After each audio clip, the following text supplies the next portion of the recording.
Very few people are there, but I hope many will join. Now, this is about ancient Indian history.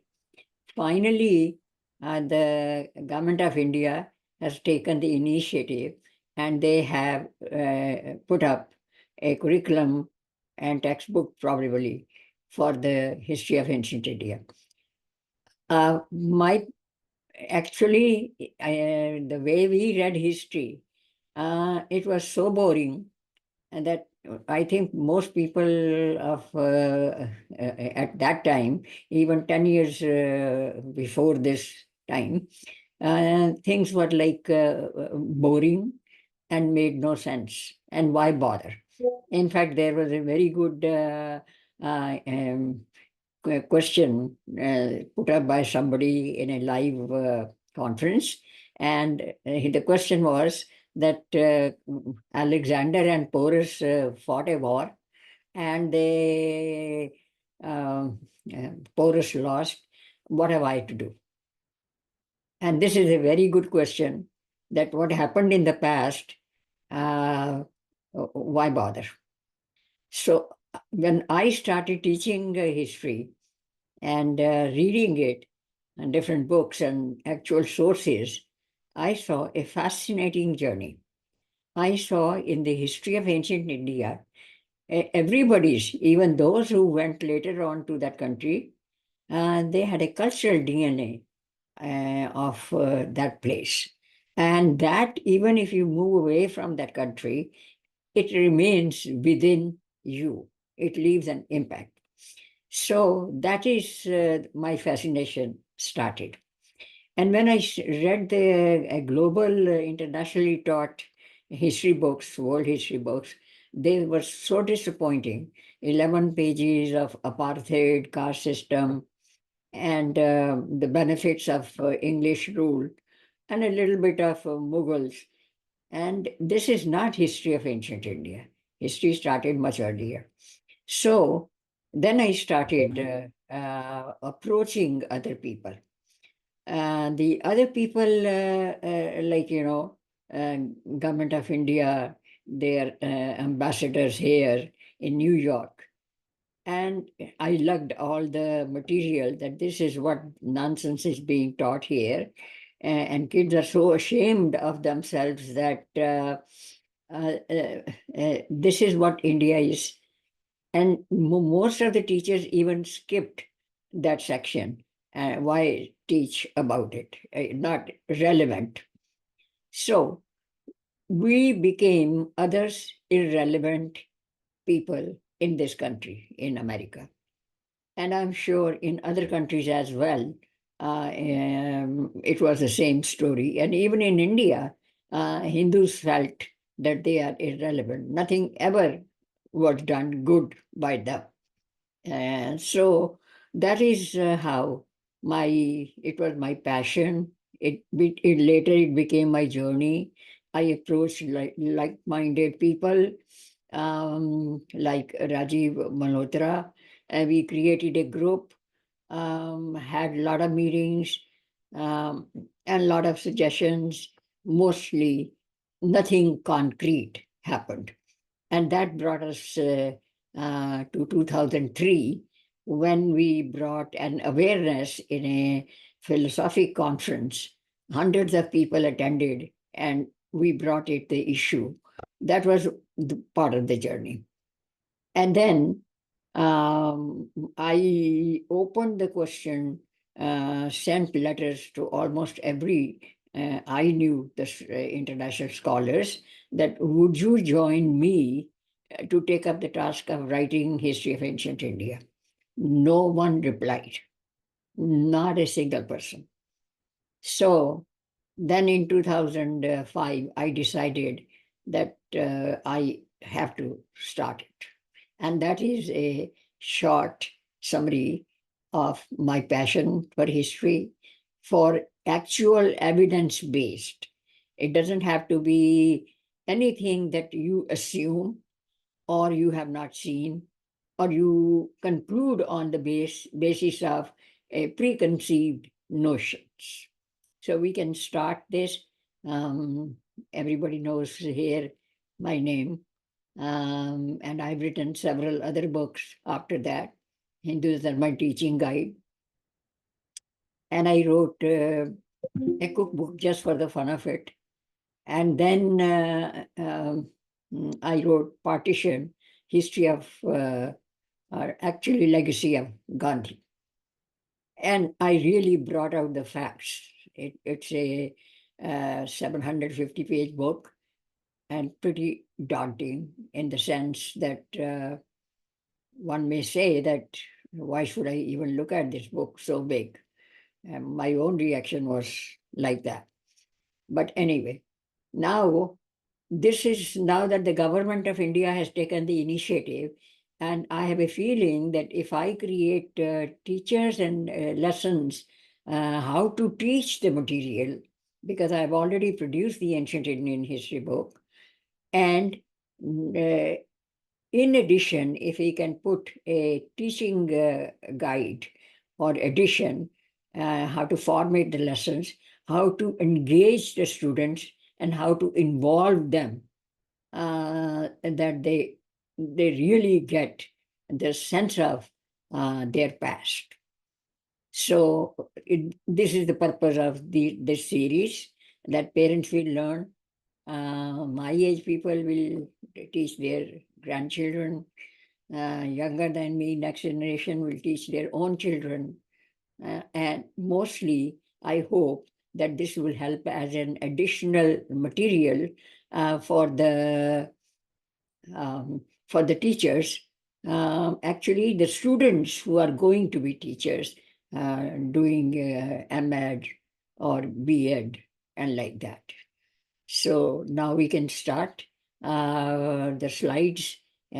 Nothing more can be said about me. In several other talks, I'm there. So let us do this.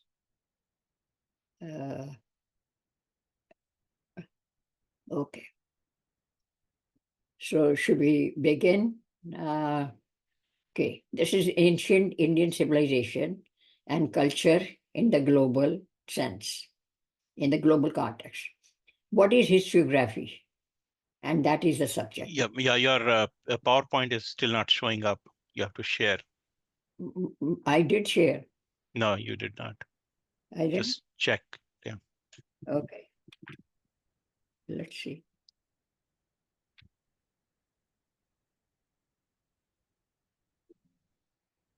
PowerPoint is there. I am not there.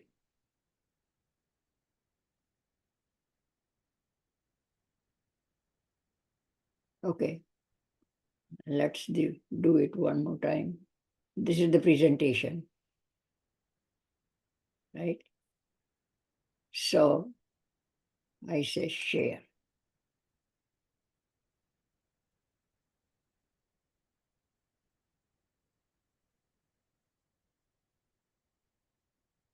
अब दिखाई दे रहे?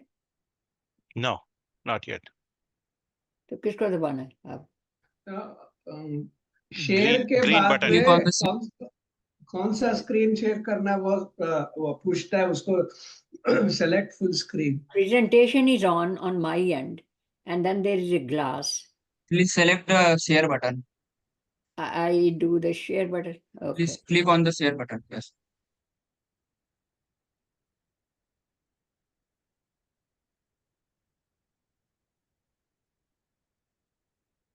अब ठीक है?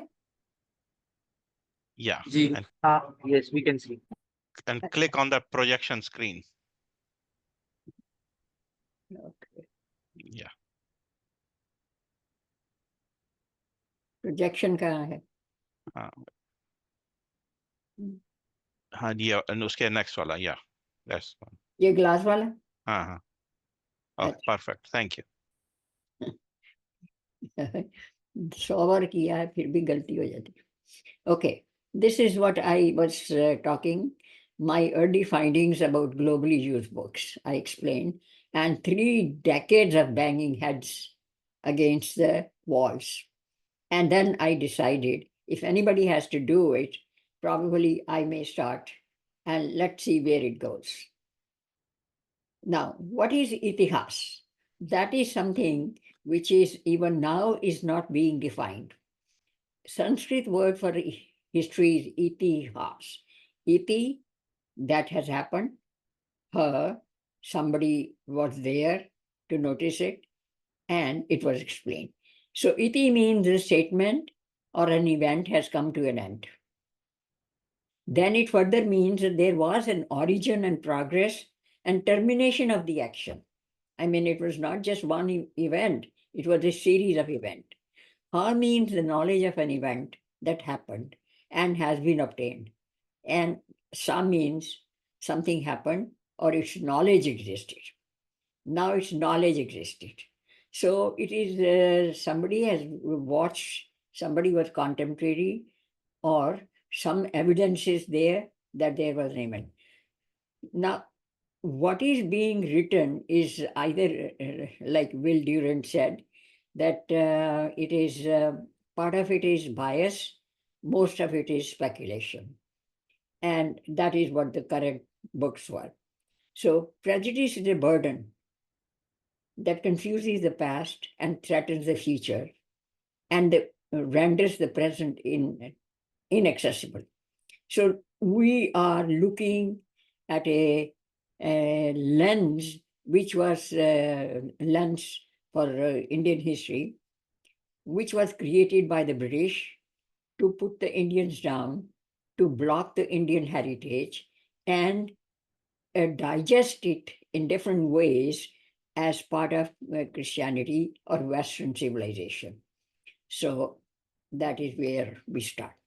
So there are mythical starts and jump start in time. You see, the first page that shows is the Neanderthals and Homo sapiens and evolution. And suddenly, there are under the next page, there are some pictures of potsherds and some broken tools and stuff like that. Now, when that happened, that was a long, long time back. That was the evolution in, say, about 2 billion years. And then, I mean, more than that. And the current history of Homo sapiens erectus, that only started, I mean, based on the skulls and the evidence, about 200,000 years back.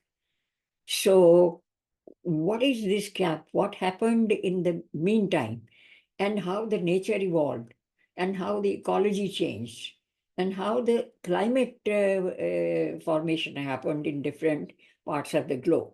So all these jump starts leaves us nowhere and makes us confused. So speculation where evidence is not available or not considered, speculation is there. Inaccurate, disjointed information, suddenly stray incident, and a picture shows a small little girl being married to an elderly man, and the heading is there, Balika Badu. You know, stray incidents. What has that to do with anything? So, and then very proudly, the Oxford History of Ancient India and Cambridge History, they mention we have taken Greek and Roman anecdotes. So it is based on Greek and Roman sources. So obviously significant events, almost everything is omitted. So we have hypotheses. Let us start from this place, and that is arbitrarily determined in the to fit the biblical map. So evidence has nothing to do with it. So entire past history, recorded history, or evidence pointing to that history events for 15,000 years is lost to us. It exists, but it is lost to us. So how to write a history book which makes sense, which is evidence based, and if new evidence comes, we corroborate it and we add that. So it is not a end product that I am presenting. I did up to my time whatever was available.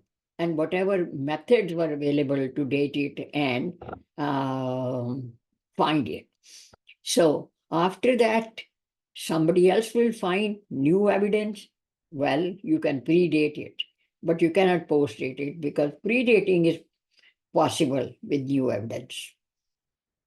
So sudden and arbitrary start of civilization in deserts and mountains.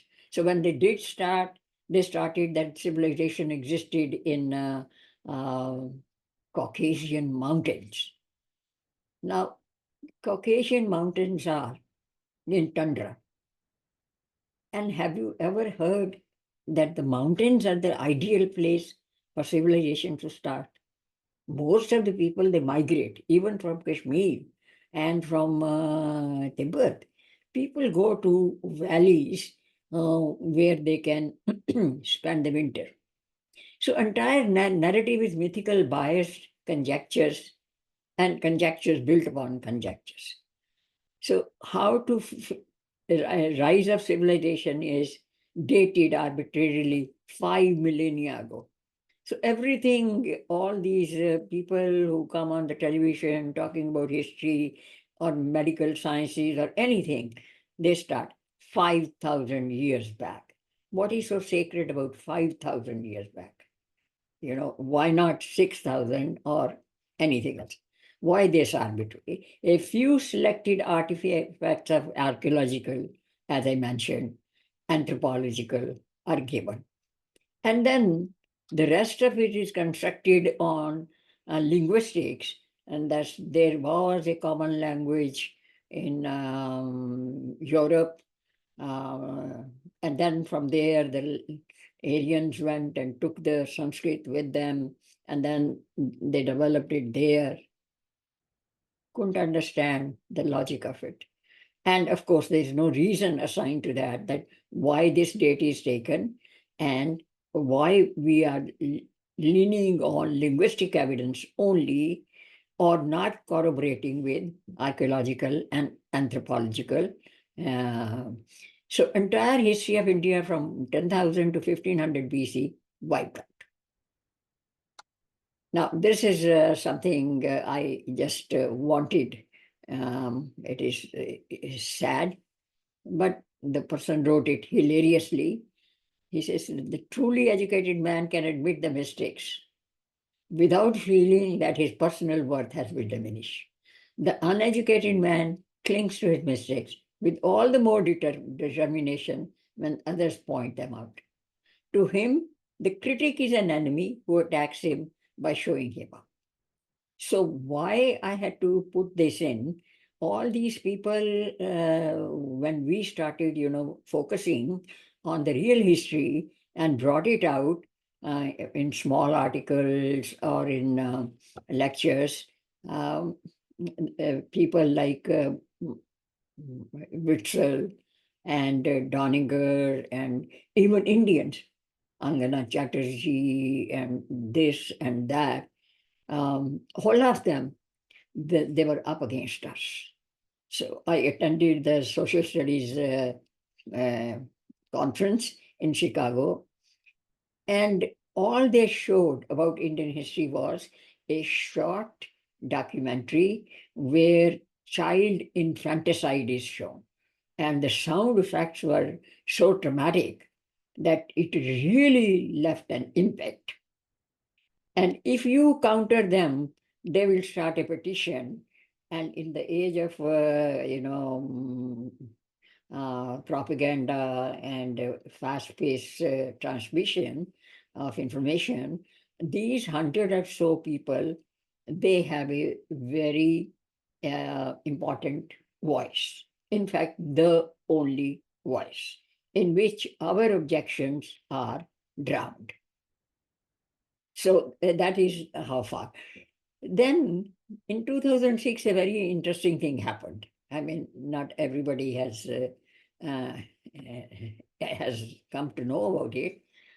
That was that BBC suddenly gave a program, and they said that we gave the idea of Aryan invasion theory. We did the jumpstart, And why we did it, we wanted to rule them by showing them down. And it was a 4 or 5 points that they mentioned, that we did this, we did that. Suddenly, there was an uproar in the academia internationally. Everybody was like, the heavens have fallen. Immediately, Britannica Encyclopedia, I saw that they changed their position a little bit, saying possibly. Previously, it was a given fact. It's a given of the equation. Now they started saying that probably. So the hypothesis is being challenged. So now there are two different outlets which are bringing out the fact that it was all conjecture and nonsense. Then, under pressure, BBC suddenly withdrew that evidence. Whatever they said, it vanished. And immediately thereafter, what is that called? Addendum was added to the Encyclopedia Britannica, and that said the original thing, without mentioning what BBC said. So this is what is the wall that we are knocking our heads against. Even if the government has done it now, but for the last 80 years or so, of independence,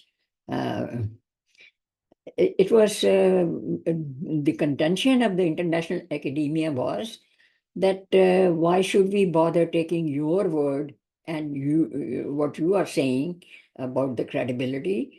Your own government site talks about Indian,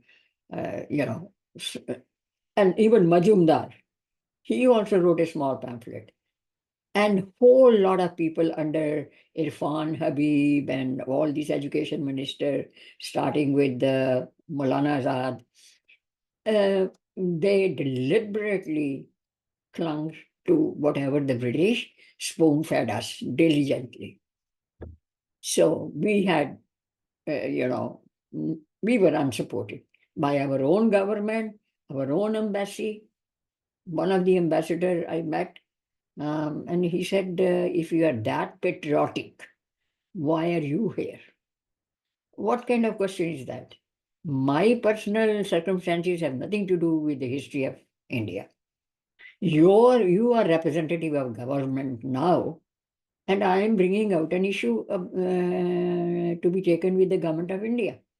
So that is how complacent our own people were. So as I said, confuses us. Difference between now. You see, interestingly, Anuman is making a guess. Inferences from that hypothesis, you draw some conclusions. And then inferences added with filling the gaps, speculation. Whereas Visheshika, one of the Darshan Shastras, is clearly have two aspects. One is Purva Mimamsa, one is Uttar Mimamsa. You assume something and then you find evidence and proof and draw a conclusion. This is Purva Mimamsa. Uttar Mimamsa is when you have all this evidence, you link the dots and come to a conclusion. So inference may be different from the hypothesis and looking for evidence, or evidence is there and then you draw, corroborate it, and a logical conclusion. And these Darshan Shastras existed long time back. Gemini and Gautam and all those rishis, they were very ancient and in the Vedic time. So now Greek and Roman sources, how irrelevant. And this is Alexander came, and everybody entertained. We Indians have a habit of um, entertaining, opening doors to enemies and even to police, as if he has come for a social visit. And Alexander came for entertainment. So the king was entertaining him with music, dances, and all that. And Cambridge history has quoted this. He says, these barbaric Indians love music and dance. People who can cultivate music and dance, how can they be barbaric? You see, this is, I mean, it is hilarious, to say the least. Now, impact of this wrong chronology on study of history of India. Misleading, confusing accounts, as if India is caste system, sati, burning of the widows, and child marriage, parda. Parda is a Urdu word which means covering the head and the body. And these kind of, confusing thing. Outsourcing India's achievements. This is the most important part that has happened. So in the 18th century, 19th century, after Max Muller, the rest of the British people did one thing. They took up whatever happened in India, whatever was grown in India, and they took it to sourced it to different places. Okra became the nativity is Greek, whereas bhindi is a long time. So tropical climate is such where everything that grows anywhere else does grow. It may be, not flourishing now, some of those vegetables and fruits, but that doesn't mean they didn't exist or do exist even today. And this is mind-boggling ignorance of basic geography, that how can things don't grow in India, tropical place, but it grows in Japan and in Caucasian mountains and in Europe and all kind of places. China is these days, after Nixon's visit to China, China is now the most favorite place to say that this belongs, nativity is China. Ginger, this, that. And recently, I saw an informational commercial, and some ladies are talking about weight loss and the use of Himalayan pink salt, and Japanese have perfected this salt. I mean, how very nonsensical. Himalayan pink salt. Okay. So this is ignoring evidence of natural history which shapes the views of modern scholars. And everybody, including Carl Sagan, he did mention that Hindus had a concept of millions of years of history, but he still limited to 6,000. And doctors of integrative medicine, everybody, favorite thing, 5,000 years back. It happened in Korea, Tibet, China, Japan, Morocco, 5,000 years back. Everything, like by miracle, started 5,000 years back. Every single medium of instruction, information, emphasized the same thing. So one of these scholars, Grafton, pointed out, chronology transformed the study of history. We were lost in this jungle. We had nothing grown. Even Himalayas did not belong to us a long time back, 5,000 years back.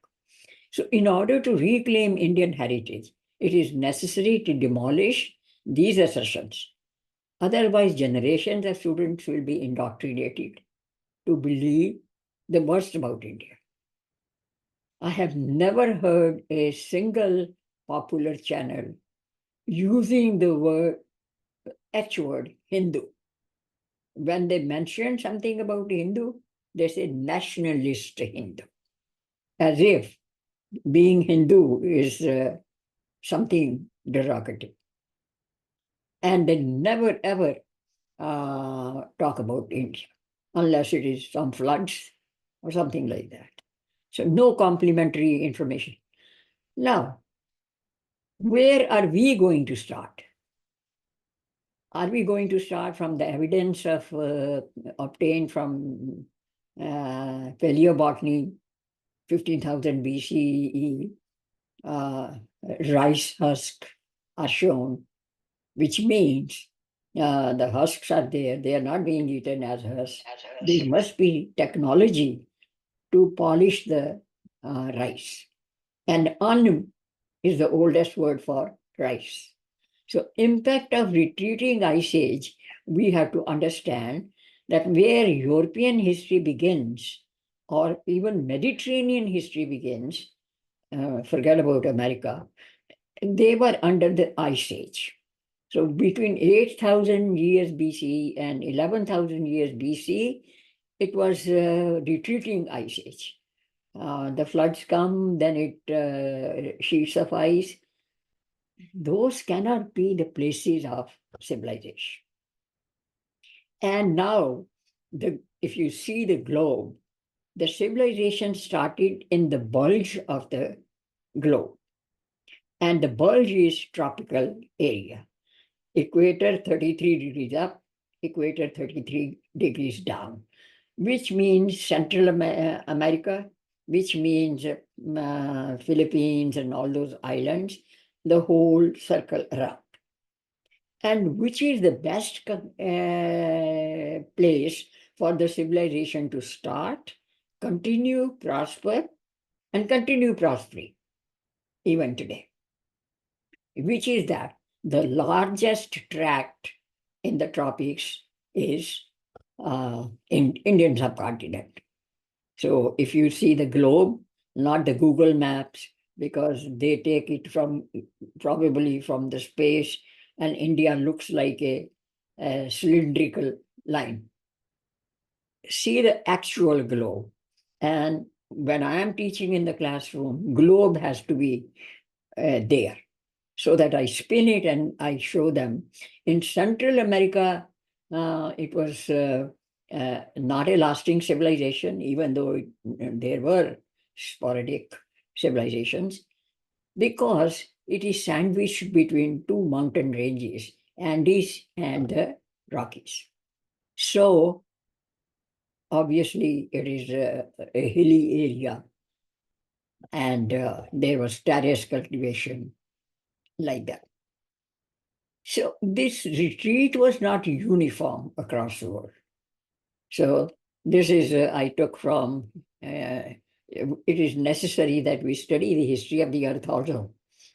And in one of my visits to national parks, it was fascinating.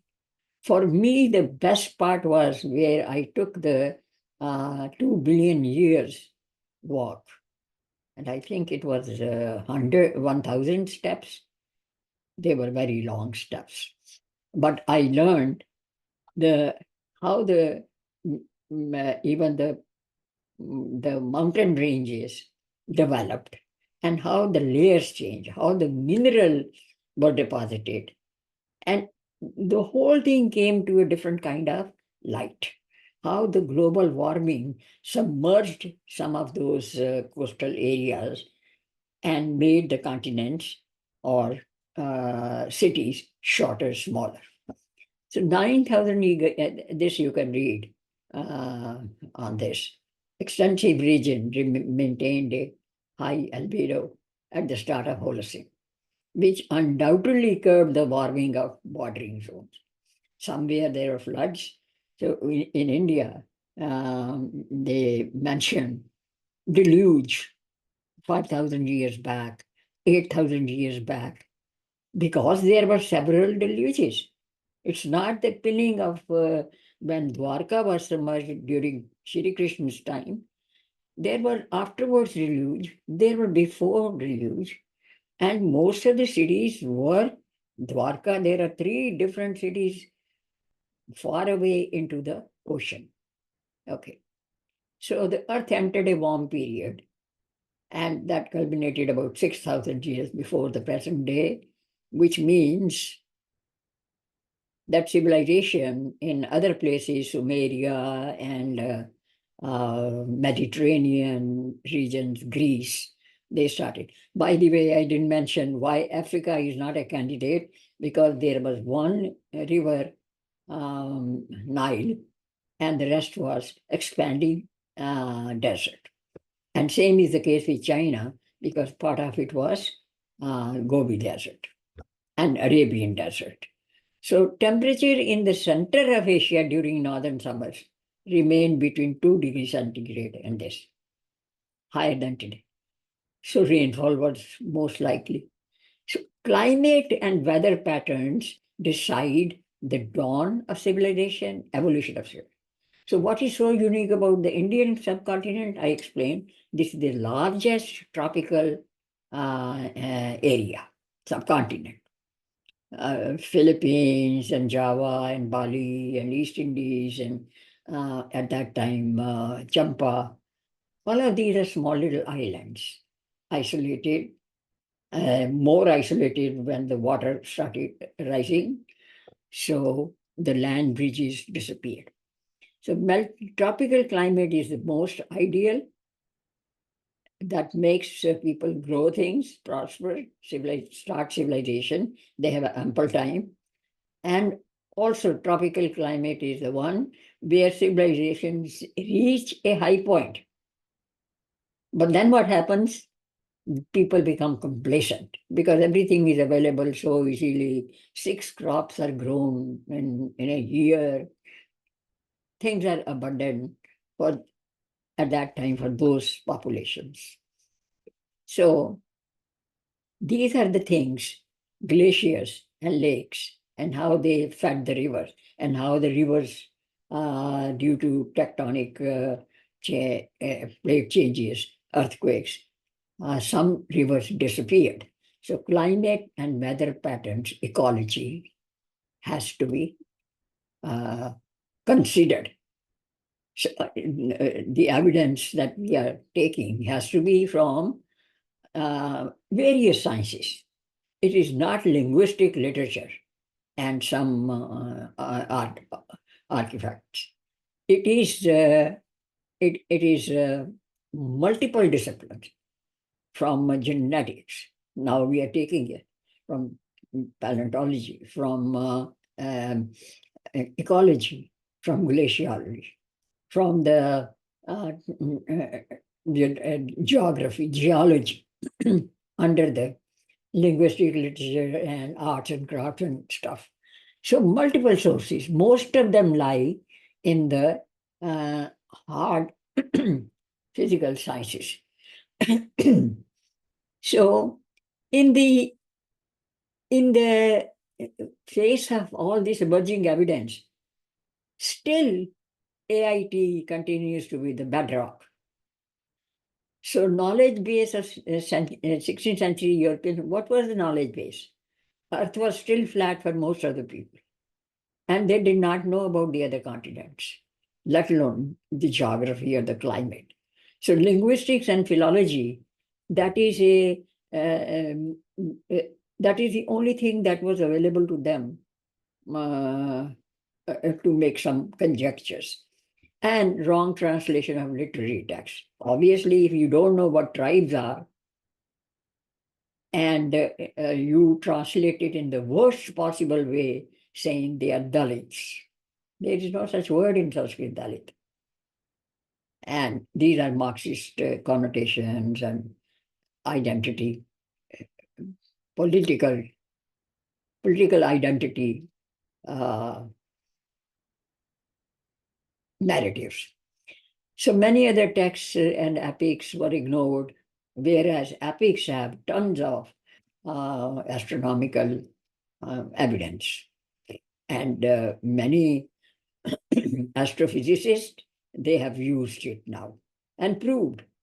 NASA has created 90,000 BC sky charts, and many people are interpreting it and building evidence. So when I started writing, I went to the original sources. Even though I'm not a science person, but I learned to make some sense out of the even metallurgy and nanotechnology. I mean, never heard, never crossed my mind. Geology, climatology, geography, glaciology, astronomy, marine archaeology, epics, and ecology. So based on ecology and natural history, conservative estimate is that the Vedic age began before 4600. Actually, this is a wrong date because after that, there is an institute which has studied the oceanography and the sky charts, and they have brought it to 6500 before. So evidence points to much earlier date between this and this. Europe was still under ice age. So there we rest the case. Where is the antiquity of Indian civilization and culture? Where is the continuity? And where is the contiguity? It is not just sideways. It was Pan-Asian culture. So key elements of historiography, primary, secondary sources, cross-referencing. This is what I did while compiling history. I took primary sources, secondary, then I built the credibility by cross-referencing, then I sifted the evidence, and of course, approach of the writer matters also. I grew up an agnostic, so I cannot be accused of the fact that I am Hindu-centric only. So that's where we are. So evidence from multidisciplinary scientific research, wherever it takes us. A proper study of historiography requires a close look at all of these disciplines. The way in which archaeological and paleobotanical, botanical, oceanographic evidence and remote sensing research reports, they corroborate amazing synchronicity with the sky charts. So it takes time, but it is doable. In case of India, the problem of chronology continues because we were under the impact of a phony idea of that our cultural DNA, we share the same cultural DNA with Muslims and with Christians. Cultural DNA is meaningless where everything is put beneath only one book. Unless it is written there, there's no such thing as cultural unity or DNA. And this is, when I wrote the book, it was published, this is the resisting came from India. And no less than, what is the name, Indian Council of Historical Research, I think, ICHR. The horse was not there. Horse was not there. If Mahabharata is 5,000 years back and chariots were there, horse was not there. Then iron was not there because Mahabharata must be 1400 years old. If iron is not there, how can they fight? Iron was there. And the technology of isolating iron sulfate was also there. So bronze is an alloy. And most of the weapons were made with bronze and with copper. And they isolated iron sulfate. So, and this says that iron is not cannot be used for weapon, it gets rusted. Even for cooking, it is useless unless you keep on, rubbing every time you use it and clean it. And the pie, Proto-Indo-European languages.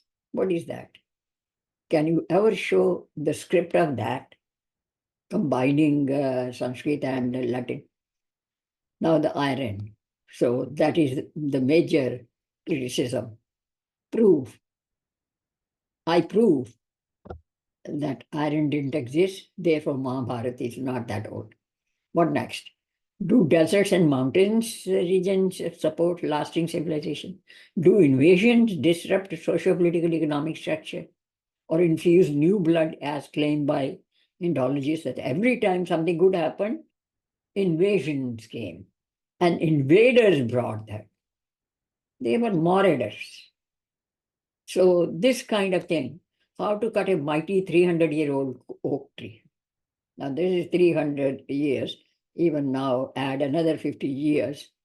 When Kesnas wrote this sentence 50 years back, 40 years back, so at that time also. Sources for further research. I have given these sources so that anybody who wants to add on to what I'm saying or I have written and create a new chapter, this is for them. Okay, so we stop it here, and the next lesson will be the actual primary sources, secondary sources, how to distinguish between them. And if you have any question, I hope you have.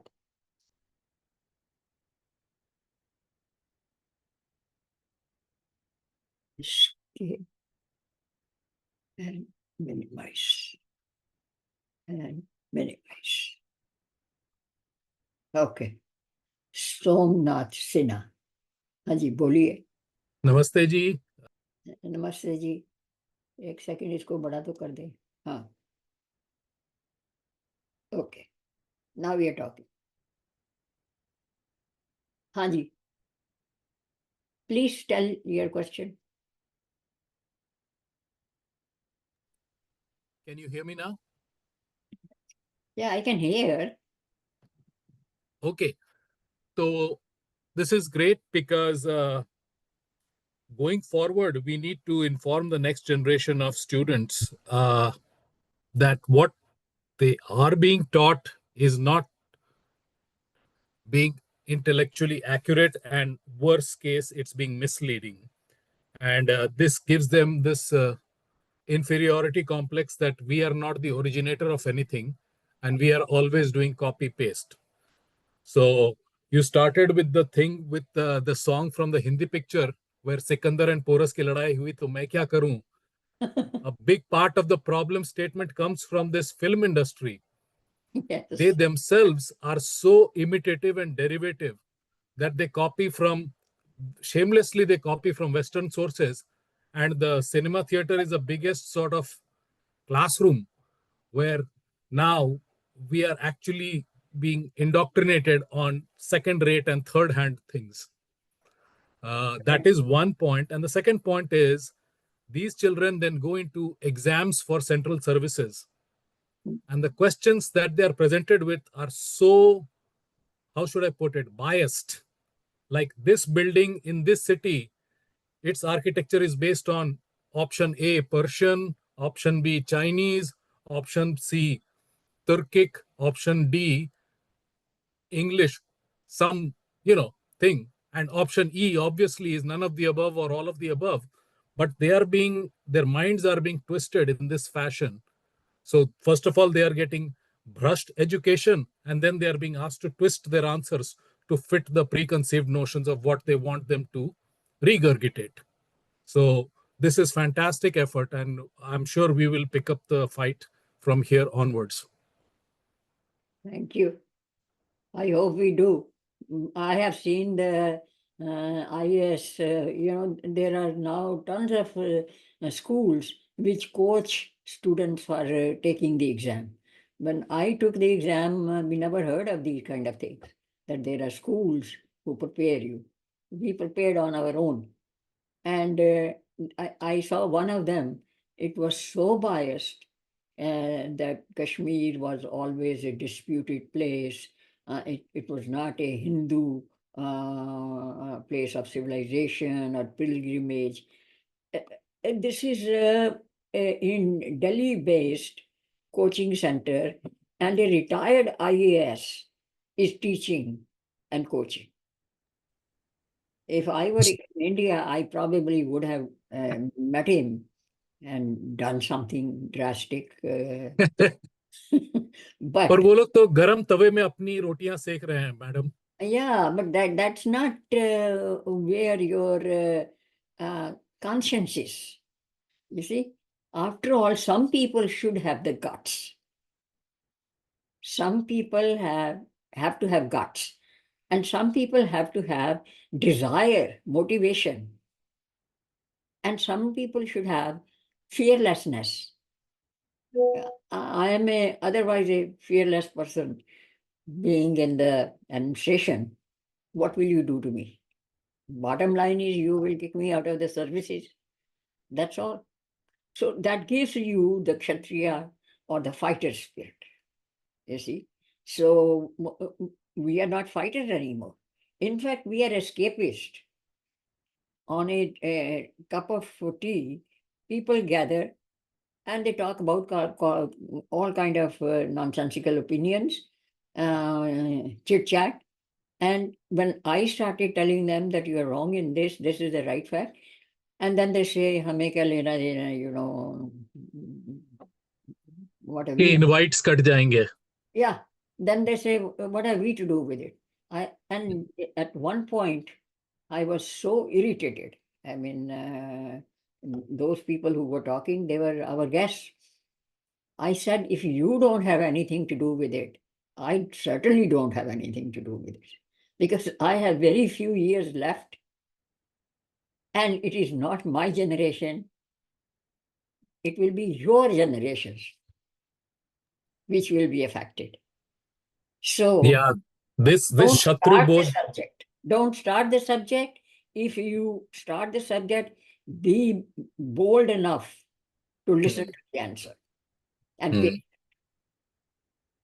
So we have This is fantastic. This is quite inspirational, madam, because one of us, even if it's one of us, one of us. becomes the Kshatriya in that sense and acquires, honestly, anyway, I won't take too much time, but this personal courage factor and the motivation is a must have before touching history. Otherwise, don't touch it. Yeah. So any other question? It makes me think I was too good. Uh, I didn't hello, give Auntie. This any is question. Naresh. Hanji, Auntie. This is Naresh. Good morning. Good afternoon, actually. Yeah. So I have a question. It's slightly moving past independence. So there are many nations, that became independent around the time India became independent, because basically British back was broken by World War II, thankfully, and they didn't have the resources to continue ruling, right? So countries like China, Israel, all these countries came, Hong Kong, into independence around the same time.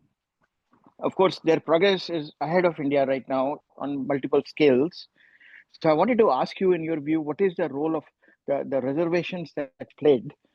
Because I know in my case, I grew up in India, I did my engineering, and one of the reasons I deliberately left was I was tired of the jobs and the seats being reserved for SC/ST candidates and not having meritocracy. So that's the reason I came to US. But I think going forward, what do you think is holding India back after independence, whereas other nations that became independent have made more progress since then? Yeah, this question has a very deep-rooted hatred of Nehru for India. He hated. In fact, when there was a person, Pant, and then there was another Rajendra Prasad. When they said, and Ambedkar also, three of them said to Nehru that this constitution that we have made, it needs to be to have a referendum, people's voice. What do they think about it?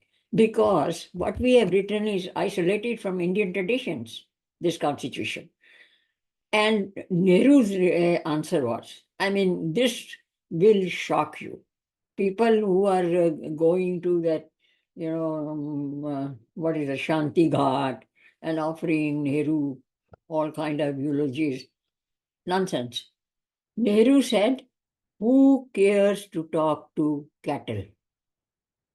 If the British said, who cares to talk to Hindus or dogs, what is the difference between Nehru and his remark? So that is how he treated us. And from then onwards, everything was in favor of, it was a Muslim rule. And Congress party, after giving away that much part, and after giving away northern part to China, willingly by Nehru, then Sar and other places, he could not care about the country. They thought the British transferred the power to Congress. So therefore, it was not independence of people. It was transfer of power to Congress, and Congress is going to rule, and it will be Nehru dynasty, even if they are first-class donkeys and incompetent fools. None of them knew administration or, even Indira Gandhi. You see, it was just fluke that Army won and released, gave independence to Bangladesh. But other than that, she was also, you appreciate me, you love me, you say I am Shakti Mata, Durga Mata, ye wo. And so, it is going on for, if anybody says that Modi is not doing this, that, at least Modi has brought us to the level above the earth, where we can see for ourselves, if we want to see. That, and there are many people who don't want to know the history. Even if you give it in a large spoon, easy to digest and swallow, readable, they say, we don't love history. We don't love history. We hate it. I hated when they were teaching Babur could run on a 2 feet fence, 2 feet wide fence with 2 people under his arms. What has that to do with anything? You see, that is not history. But then, that is what was being taught, and I hated it. But now we are talking about the surge of evidence. Satellite imaging has brought the Saraswati River. Government of India was still saying, Manmohan Singh was saying, it is a mythical river. But something is under your feet. If I see 5 fingers in this hand and 5 in this, I cannot, in honesty, good conscience, say that I have 8 fingers. They are 10. You can see it. So you see, this, and we became, after being put down so much, cornered against the wall, reservation, made job scarcity, and Brahmins were actually, inside they are wearing upnayan, and they are cleaning public bathrooms. Such was the mischief done by Nehru dynasty. And they are not over yet. They are still fighting for bringing their dark era. So we all have to open our eyes, if not for anything, for the sake of next generations. If Hindus are extinct from India, where would they go? This is the only land they know of, Hindustan. So, okay. Yeah. Somnath ji, आपका और question है? जी, वो ये medieval period का है जहां से बहुत नॉनसेंस हमारे, मुझे तो पर्सनल याद है, हमारे क्लास के टेक्स्ट बुक्स में पढ़ाया जाता था। 5th standard, 6th standard, 7th standard, 8th standard, ये महाराष्ट्र स्टेट एजुकेशन बोर्ड की टेक्स्ट बुक्स आती थी। हर एक कहानी का अंत यही होता था, whether it is Bahmani sultan, whether it is the Khiljis, the Ghoris, the this, कि the Hindu raja was defeated.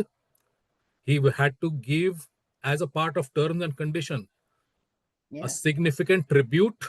That is number one. Second term and condition, disarm your army. The Muslim victor will be taking charge of your defense portfolio, जिसका खर्चा आप उठाओगे. So you will pay for your defense by their personnel. You will pay damages. Number two. And number three, which nobody likes to talk about nowadays, X number of princesses from his vanshaj were to be transferred into the harem of the victor. Where were they transferred? To the harem, the victor's harem, Mm. concubines. Mm. So ये राजकुमारियां जो losing party Oh, की yes, थी. yes, yes. So I'm this is why people don't want to look at it, because आज के जो नवाबजादे, आज के जो so called elites हैं, उनकी वंशज में यही सारा कुछ लिखा हुआ है. Mm. That is तो true, and we don't want to correct our perspective. अब देखिए, मैंने इतना जबरदस्त प्रोटेस्ट लिखा और सब हिंदू चैनल्स को भेजा कि that you know this Jodha Bai, there was no Jodha Bai, there was no Jodha Bai. तो आप जोधा पिक्चर बना रहे, you know why Jodha Bai? The actual incident was there was a 13 years old girl, her name was Hirabai, and she was, Akbar said that either you give your kingdom and I will rule, or you give me your daughter. And he thought that his kingdom should be preserved, it should not become part of the Muslim rule, and he gave his daughter. So Hirabai's mother committed suicide that day. What happened to Hirabai? She was one among many concubines in the harem. and understand, madam, इससे basically हमें ये पता करना है. जोधा, मुगल आजम जोधा. हाँ, इसमें देखिए Hindi film industry ने कितना जहर घोला है. इन सब के वंशजों में ये कहानियां थी. That's why they will go hard and muddy the waters for everybody, कि हमारे में ये चीजें थी तो सबके घर में ये थी. No, not true. चित्तौड़गढ़ की रानियों ने जौहर किया था. Yeah, 3 बार जौहर किए थे. yeah. उसकी कहानी क्यों नहीं आती है? हमारा ये एक दायित्व है, हमारा कर्तव्य है. इस चित्तौड़गढ़ की रानियों की जो कहानी है, आज तक जयपुर के राजा चित्तौड़गढ़ के राजा के सामने झुकते हैं. किस बेसिस पर? क्योंकि वो लोग मुगलों के साथ हो गए, जयपुर वाले. और चित्तौड़ वाले के रानियां, जब उन्होंने जौहर करा था, तो उस जौहर करने के बाद उनके हस्बैंड्स ने टर्बन बांध के कहा था कि आज तो हमने वीरगति प्राप्त करनी ही है, क्योंकि पीछे तो सारा खत्म हो चुका है. उन्होंने पहले जौहर करा, फिर ये लोग युद्ध पे उतरे.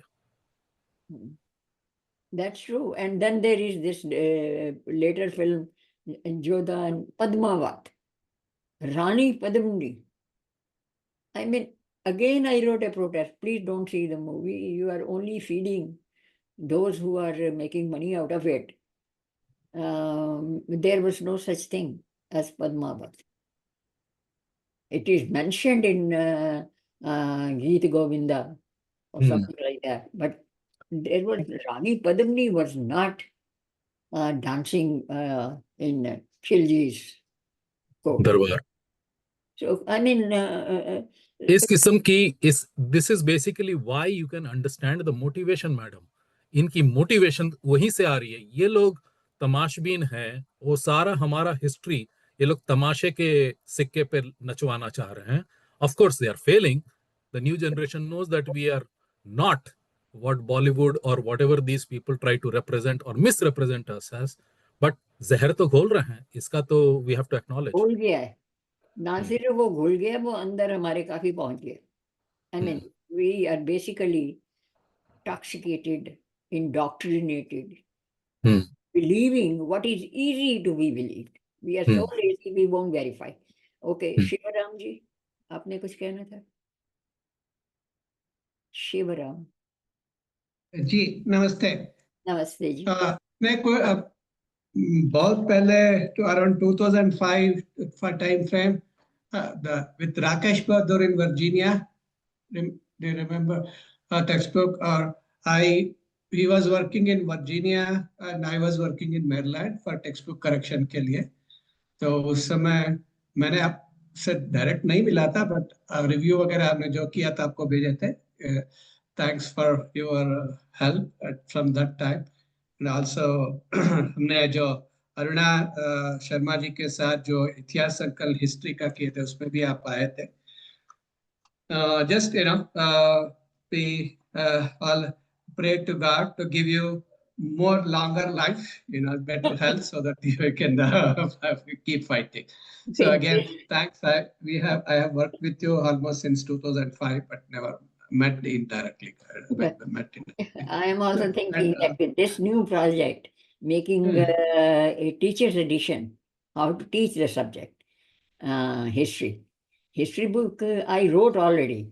Yeah, that I have it. I purchased it. Yeah, I have to update it because a lot of things happened, a lot of things came to light. Actually, astrophysics, they have brought a lot of information. So there is a lady, Saroj Bala, Institute of Scientific Research in Vedic study.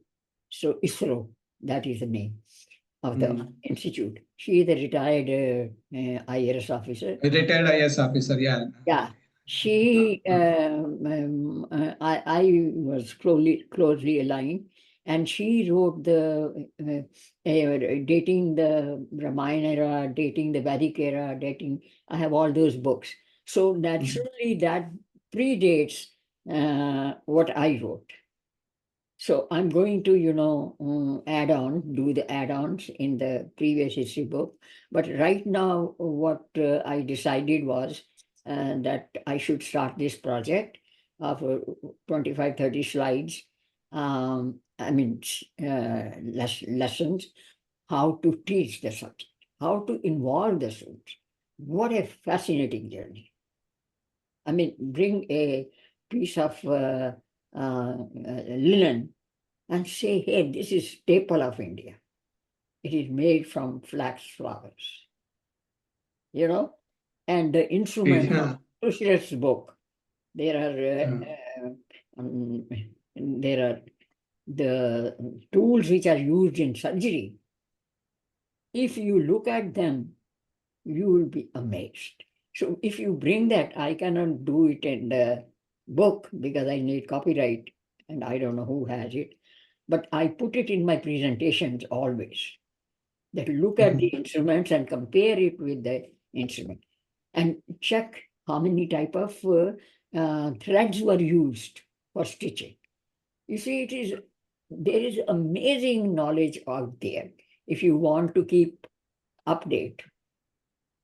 And you have to then do the update in the book as well. So if I live a few years more, I might be able to. Kamlesh ji book तो मैंने खरीदा हूँ, but generally आप presentation वगैरह कोई blogs पे राजीव जी anywhere she is putting online, Kamlesh ji? Everything is on YouTube. Okay. And that will be in the website also, right? We have created a website. We are uploading all the stuff that I have done. कौन सरोज बाला वही उनके साथ कर रहे हैं? Saroj Bala, I consult her every time I have a question. I'm in touch with her. I will ask her to, participate if possible. It's kamleshkapur.com. Yes. Okay. Thank you. धन्यवाद. Okay. Thank you for listening. Any? Mr. Patel? Yes. हाँ जी, आपका You, question? yeah, no, you are doing fantastic job. I love it. And you are the first one who I came to know how guts with all this truth we are trying to bring for the world. It is high time that we have to do that. Also, I don't know in this group, anybody knows anything about Dr. P. N. Oak. Yes, I know. I was in a college that time. My history professor told me that you should read his article, which is being published in Maharashtra, some magazine.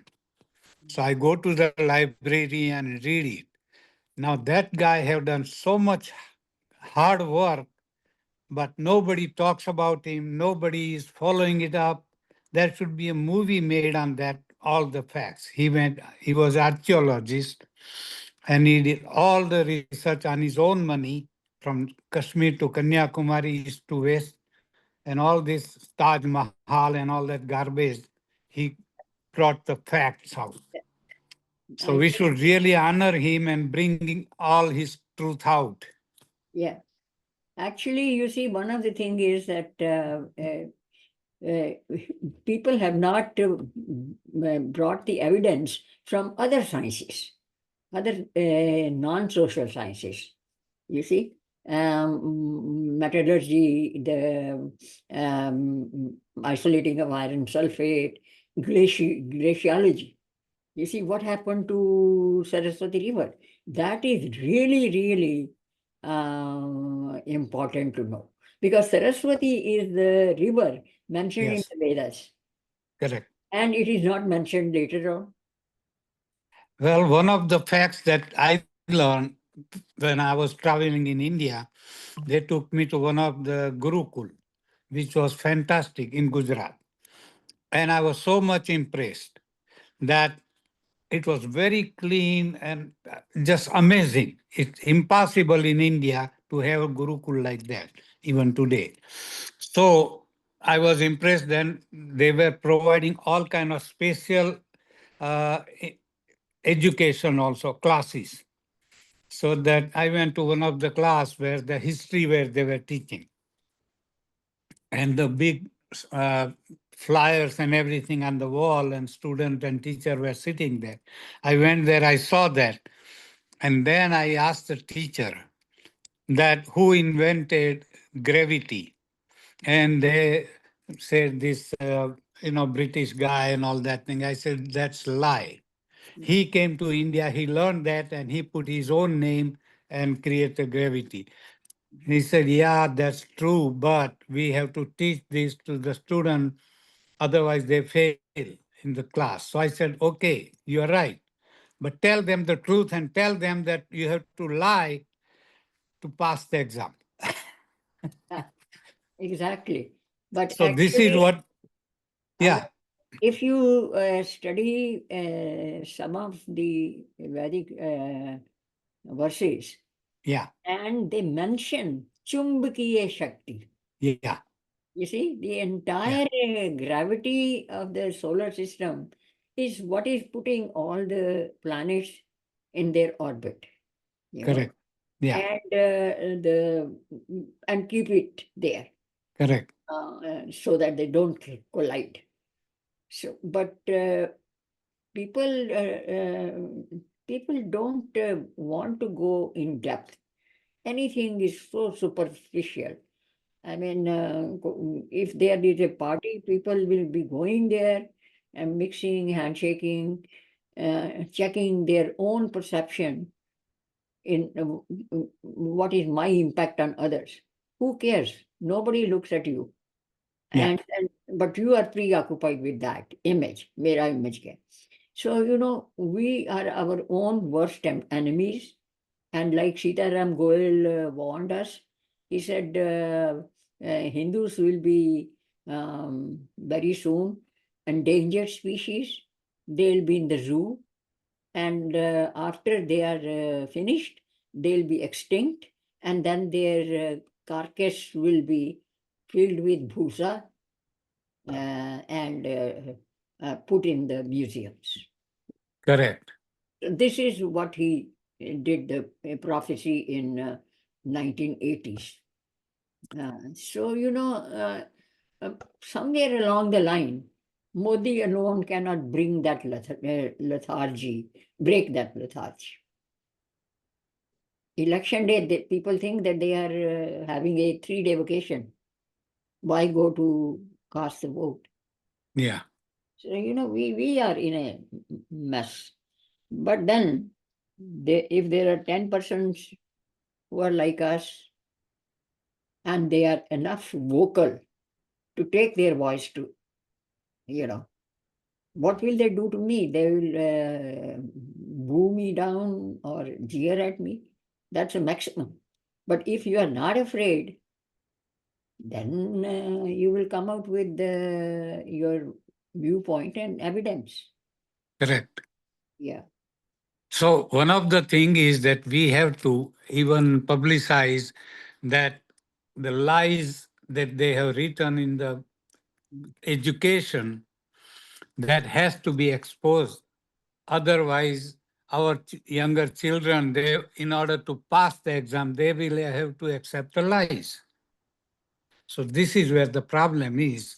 And our temples and gurukuls and all that thing, unless they tell the truth, how can the children see the other side?